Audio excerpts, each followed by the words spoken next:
최고 권력의 상징으로 불리던 청와대가 70여 년의 역사를 마무리하고 오늘 1시간 반 전이군요. 낮 12시부터 국민들의 품으로 완전히 돌아갔습니다. 자, 대통령 집무실 이전과 청와대 개방은 윤석열 대통령의 대표적인 공약이기도 했죠. 청와대는 임기 시작인 5월 10일에 개방하여 국민께 돌려드리겠습니다. 본관, 영빈관을 비롯하여 최고의 정원이라 불리는 녹지원과 상춘제를 모두 국민들의 품으로 돌려드리겠습니다. 경복궁 지하철역에서 경복궁을 거쳐 청와대를 거쳐 북악산으로의 등반로 역시 개방되는 것입니다. 자, 지금 저희가요 새로운 화면을 하나 보여드리겠습니다. 이 모습은 오늘 74년 만에 개방된 청와대의 상공에서 저희 채널A 드론 헬리캠이 찍은 영상입니다. 자, 저곳은요 지금 이 시간 실시간 화면이거든요. 74년 동안 어찌 보면 이 보안 문제 때문에 저곳에서는 저렇게 상공에서 내려다보는 촬영을 아마 할 수 없었던 걸로 저는 알고 있거든요. 네. 거의 처음으로 보는 이 상공에서 내려다보는 부감이라고 하죠. 이 상공에서 내려다보는 청와대 앞마당과 본관의 모습을 저희가 실시간으로 이 시간 현재 저희 헬리캠 드론이 떠다니면서 찍은 모습입니다. 화질이 살짝 초점이 흐려지고 이 끊기는 모습은 양해 부탁드립니다. 지금 실시간 영상 전송 화면이어서 화면이 그렇게 고르진 못했는데 우리 PD님이 준비되는 대로 다시 한번 화면을 넣어주실 텐데 우리 구자홍 차장께서 네. 이 영상 어떻게 보면 그냥 청와대 앞마당이네라고 하실 수 있는데 저희 입장에서는요, 방송을 진행하는 저희 입장에서는 굉장히 의미 있는 영상이거든요. 그래서 제가 좀 약간 격앙된 이 어투로 말씀을 드리는 겁니다. 설명을 좀 해주시죠. 네. 예. 이 굉장히 상징적인 장면입니다. 지금까지 청와대를 상공에서 지켜볼 수 있었던 것은 대통령 내외하고요. 그리고 대통령의 헬기를 함께 동승할 수 있는 사람만 저 장면을 봤거든요. 그렇죠. 지금까지는 비행 금지 구역이고 저 청와대 그 본관 앞에 이렇게 네모자로 오징어 그 게임장처럼 이렇게 표시된 게 그게 이제 헬기장입니다. 네. 그래서 이제 그 대통령 전용 헬기가 내려서 대통령이 어떤 지방 순시를 갈 때 이동하는 장면인데 잠시만요. 네. 제가 말 끊어서 죄송한데 지금 시청자 여러분 정가운데 청와대 본관이 보이고요. 우측 상단에 조그맣게 파란색 지붕이 살짝 보이시죠? 자, 저곳이 바로 지금까지 한 번도 영상에서는 공개되지 않은 관저입니다. 그렇습니다. 그러니까 이제 과거 이 경무대를 이제 바꿔서 저렇게 지금 관저로 그렇죠. 만든 건데요.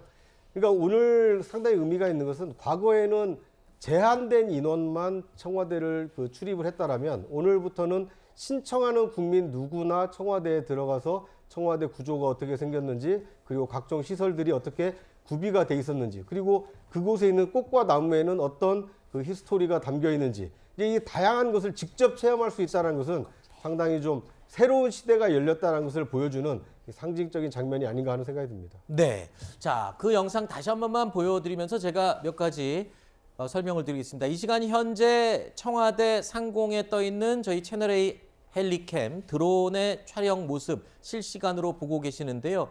관람객들이 지금 오늘 낮 12시부터 전면 개방되면서 저 보이시죠? 좌우로 이 통행로를 통해서 관람을 하고 있는 관람객들의 모습이 보이고요. 정면에 본관이 보이고 조금 더 이제 멀어지게 되면 이 왼쪽 하단에 3개의 건물이 보이게 되는데 그곳이 바로 경호동이고요.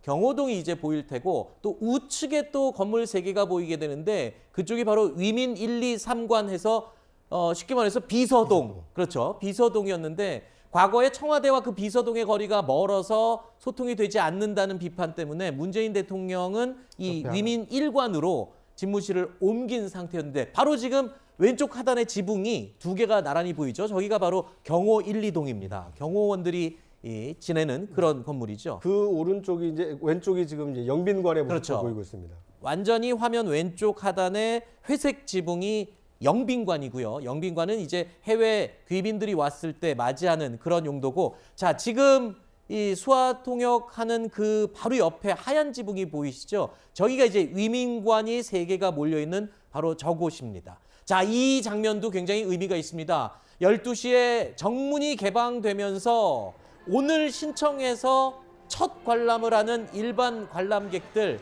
자, 이 꽃다발을 손에 들고 일제히 몰려서 청와대에 관람을 들어가는 모습입니다. 74년 만에 개방된, 자, 이 청와대, 이 많은 분들이 굉장히 궁금해하고 어떻게 보면 금단의 땅이라고들 말을 할 정도로 일반인들은 접근하기 힘든 곳이었어요. 그러니까 저도 기자 생활하면서 청와대를 뭐 여러 번 이제 취재차 들어가긴 해봤는데요. 정문을 통해서는 한 번도 못 들어가 봤습니다. 아, 그렇죠. 왜냐하면 이제 정문은 말 그대로 대통령의 초청 인사가 아니면 네. 저렇게 문을 열어주지 않거든요. 옆에 이제 그 방문객을 이렇게 통행하는 곳을 통해서 청와대를 갈 수가 있는데, 오늘은 말 그대로 국민들에게 청와대의 정문을 개방한 이 첫날이다. 뭐 그런 점이 좀 의미가 있어 보입니다. 최병욱 평론가께서는 저 장면에 하실 말씀이 좀 있으실 것 같아요. 많으실 것 같아요. 아니 저는 좀 의문인 게요. 취재하시면서 저도 사실은 예전에 많이 들어가셨죠. 저런 장면은 처음 네. 봅니다. 무슨 아, 얘기냐면, 그래요? 아니 위에서 찍은 장면은 처음 그렇죠. 보죠. 그동안에 아무도 찍을 수가 없었으니까.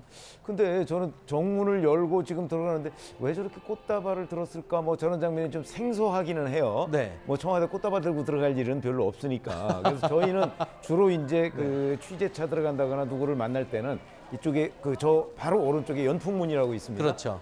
거기서 이제 비서동에 있는 사람들이 나와서 그 대화를 하거나 취재를 하거나 아니면 저희가 이제 본관으로 들어가서 그렇죠. 뭐 대통령 만날 일이 있으면 만나거나 아니면 연회에 참석하거나 하는 경우가 보통 있었는데, 과거에 저 사실 저 청와대라고 하는 저 본관 건물을 지은 것도 그렇게 오래되진 않았습니다. 네. 그래서 과거에는 이쪽에 지금 위민 1, 2관이라고 하는 부분에서 관저도 거기에 그 같이 있었고요. 네. 이제 그런 점에서 청와대의 역사도 꽤 깊고, 1948년에 이제 경무대로 시작을 해서 네. 이무선 대통령 시절에 청와대 이름을 바꿨지 않습니까? 네. 그런 것부터 해서 저게 굉장히 많은 사람들이 보고 싶어 했지만 지금까지는 안내하는 동선만 따라서 이제 그 관람을 할 수가 있었고요. 네.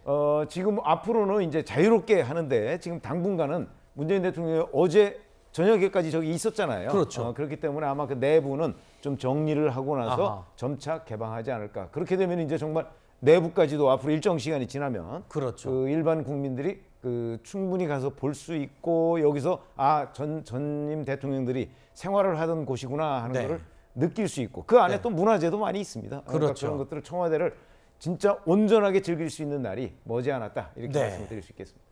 그러니까 이제 청와대 정문은 개방이 돼서 이제 안에까지는 들어갈 수 있는데, 그 잘 지어진 이 대통령 집무실이 있었던 건물을 어떻게 활용할 것이냐, 네. 이건 아직 지금 과제로 남아 있거든요. 네. 뭐 여러 가지 아이디어가 지금 쏟아지고 있습니다. 국가를 대표하는 이 지식의 전당 도서관으로 만들자라는 아하. 그 아이디어도 있고요. 또는 한국의 그 예술 또는 전통을 알릴 수 있는 이런 박물관으로 활용하자, 이런 아이디어들이 지금 쏟아지고 있는데, 윤석열 새 정부에서 청와대 활용 방안을 좀 잘 연구해서 네. 우리 국민뿐만 아니라 세계인들이, 한국을 찾고 서울을 찾는 세계인들이 반드시 방문을 해야 될 이 관광 명소로 좀 탈바꿈시키면 어떨까 하는 바람입니다. 네. 과거에 노무현 전 대통령이 청남대를 개방했을 때가 기억이 어렴풋이 나는데, 이 한때 잠깐 반짝 관심을 가졌다가 잊혀지거나 그러지 않도록 정말 그 활용 방안이 굉장히 좀 잘 준비가 됐으면 하는 생각이 문득 드네요.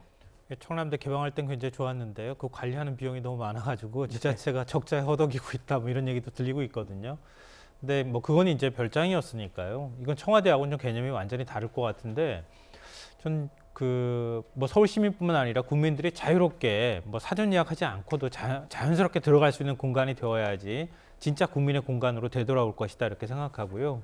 말씀하셨던 것처럼 건물이 굉장히 많잖아요. 그 많은 굉장히 큰 건물들을 어떻게 활용할 거냐, 이런 문제가 자연스럽게 그렇죠. 대두될 수밖에 없는데요.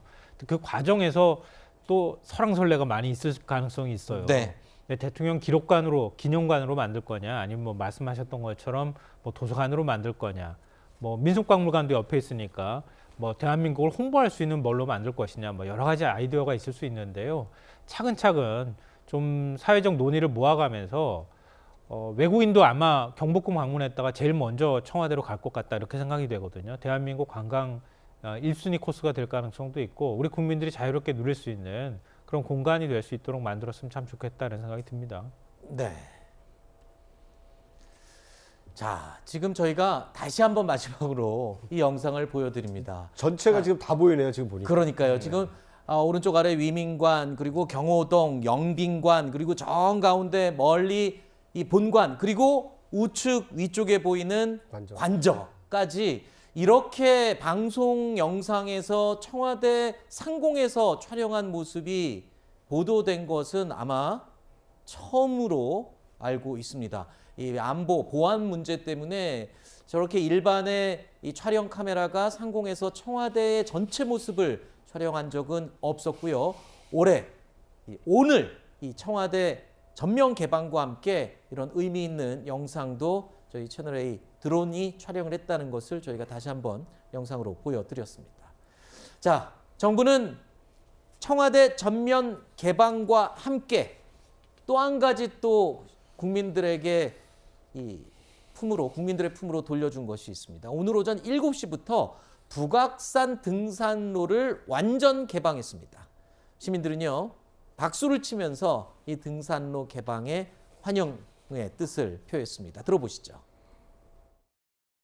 죽기 전에 한번 꼭 와보고 싶었어요. 얘기만 듣고 며칠째 잠을 못 잤습니다. 마음이 설레가지고. 항상 청와대 앞을만 이렇게 왔다 갔다 했지. 여기가 궁금했어. 어떤가를 너무 좋네요. 시민한테로 돌려준 데 대해서 감사하고요. 청와대가 국민들한테 개방된다는 것은 단순한 어떤 공간의 개방이 아니라 대한민국 건국 이후에 70여 년 동안 이루어졌던 어떤 권력이 국민들과 좀 분리돼 있고 국민들에 대해서 가슴을 여는 행사라고 저는 생각을 합니다. 자, 저희가 완전 개방된 청와대 모습도 보여드렸고, 그리고 또 이 주변 북악산, 바로 김신조 일당이 넘어왔던 바로 그 코스가 될 텐데, 여기가 지금 둘레길 그리고 등산로로 완전히 개방이 됐습니다. 원래 이곳은 철저망도 있고요, 경비가 삼엄해서 이 도로 이외에는 벗어나면은 정말 안 되는 그런 곳이었는데, 이곳이 이렇게 일반 국민들에게 완전 개방이 됐다고 하니 산 좋아하시는 분들, 또 산책 좋아하시는 분들은 아마 이곳에 빨리 가보고 싶으실 겁니다. 이렇게 저희가 자꾸 보여드리고 설명을 드리니까 나도 저기 너무 가고 싶은데 하시는 분들 많으시죠. 청와대를 그런데 관람하시려면요, 오는 23일까지 청와대 국민의 품으로 홈페이지에서 사전 신청을 하셔야 합니다. 자, 워낙 또 신청해 주시는 분들이 많아서요, 추첨을 통해서 청와대 관람의 기회가 주어진다고 하니까요, 그냥 찾아갔다가 헛걸음하지 마시고요, 홈페이지에서 신청하셔서 관람하시기 바랍니다. 그리고 방문객을 위한 버스도 생겼습니다. 지금 보시는 01번 시내버스, 이 청와대 정문 앞으로 노선이 변경이 됐고요. 그래서 이 버스를 타면 쉽게 청와대로 갈 수가 있답니다. 자, 이렇게 정보를 알려드렸으니까 궁금하신 분들 청와대와 북악산 관람 꼭 해보시기 바랍니다.